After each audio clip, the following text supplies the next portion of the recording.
Hello friends, welcome to my channel secret recipe. இன்னைக்கு நம்ம செய்ய போகிற ரெசிபி முட்டை பொடி மாஸ். இதுக்கு தேவையான இன்க்ரீடியன்ஸ் முட்டை, வெங்காயம், பச்சை மிளகாய், மிளகுத்தூள், சீரகத்தூள், கருவேப்பிலை, மல்லி இலை, உப்பு.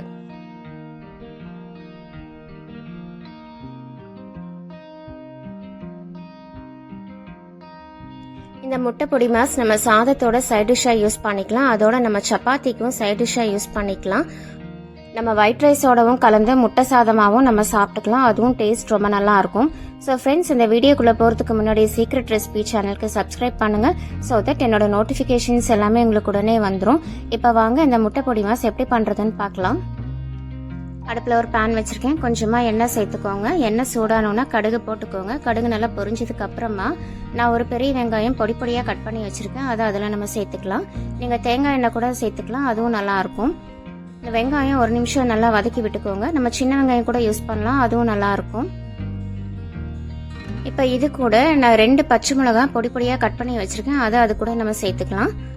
பச்சை மிளகாய் இந்த டிஷ்க்கு ரொம்ப நல்லா இருக்கும்.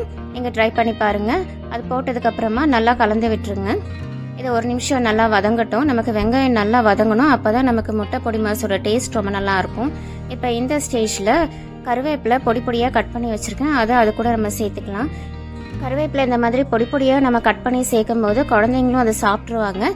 இது கூட கொஞ்சமாக மிளகுத்தூள் சேர்த்துக்கோங்க. அதோட கொஞ்சமாக சீரகத்தூள் சேர்த்துக்கோங்க. சேர்த்துட்டு இது நல்லா கலந்து விட்டுருங்க. நான் பச்சை மிளகாய் ஏற்கனவே சேர்த்துருக்கறனால மிளகாய் தூள் சேர்த்தலை. இதை ஒரு நிமிஷம் வதக்கி விட்டதுக்கு அப்புறமா நம்ம முட்டை இதில் சேர்த்துக்கலாம். உங்களுக்கு எவ்வளோ முட்டை தேவையோ நீங்கள் அந்த அளவு சேர்த்துக்கோங்க. நான் 6 முட்டை எடுத்திருக்கேன். முட்டை சேர்த்துனதுக்கு அப்புறமா கலந்து விட்டுக்கோங்க.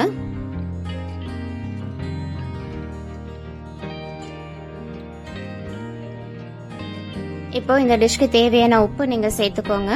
சேர்த்துட்டு இதை நல்லா கலந்து விட்டுக்கோங்க.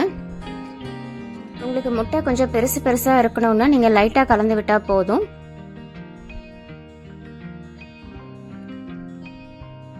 இப்போ இது கூடவே நான் கொஞ்சமாக மல்லி இலை சேர்த்துக்கிறேன். மல்லி இலை பொடி பொடியாக கட் பண்ணி வச்சுருக்கேன். அதை அது கூட நான் சேர்த்துக்கிறேன். மல்லி இலை சேர்த்தும் போது நமக்கு முட்டை பொடி மாஸ் நல்லா வாசனையாக இருக்கும். இதை போட்டுட்டு நல்லா கலந்து விட்டுக்கோங்க. இதை ஒரு நிமிஷம் நல்லா கலந்து விட்டுக்கோங்க. இப்போ இந்த ஸ்டேஜில் நமக்கு முட்டை பொடி மாஸ் நல்லா ட்ரை ஆயிடுச்சு. இப்போ நம்ம ஒரு சர்விங் பிளேட்க்கு நம்ம இப்போ மாற்றிக்கலாம்.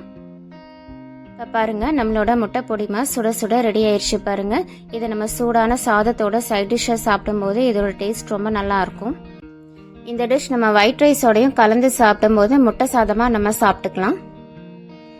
இது நம்ம தோசை செய்யும் போதும் தோசை ஊற்றுனதுக்கு அப்புறமா அது மேலே இந்த முட்டை பொடி மாசை போட்டு நம்ம முட்டை தோசையாகவும் நம்ம சாப்பிட்டுக்கலாம். அதுவும் டேஸ்ட் ரொம்ப நல்லா இருக்கும். இது செய்யறதுக்கு ரொம்ப சுலபம். 10 நிமிஷத்தில் நம்ம இந்த டிஷ் பண்ணி முடிச்சிடலாம். ஸோ ஃப்ரெண்ட்ஸ், இந்த ரெசிபி எல்லாருமே ட்ரை பண்ணி பாருங்க. சீக்ரெட் ரெசிபி சேனலுக்கு சப்ஸ்கிரைப் பண்ணுங்க. ஸோ தட் என்னோட நோட்டிஃபிகேஷன்ஸ் எல்லாமே உங்களுக்கு உடனே வந்துடும். Thank you, take care, bye bye.